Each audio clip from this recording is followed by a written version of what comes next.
মাতাজি যখন বলেছেন তখন আমি বিয়েতে রাজি, কিন্তু আমি শুনেছি আপনি ভীষণ কিপটে।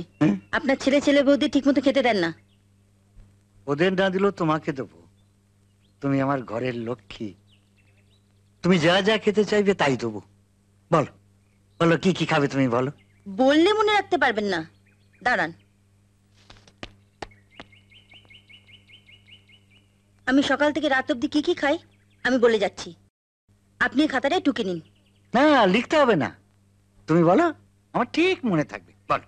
মনে থাকবে না, আমি যা বলছি তাই করুন, লিখুন। আচ্ছা আচ্ছা, বলো।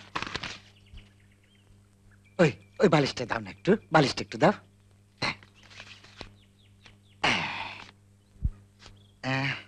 বলো। সকালে সকালে ব্রেকফাস্টে হাঁসের ডিমে 12খানা অমলেট। অমলেট? 12খানা। কি হলো? পড়ে গেল।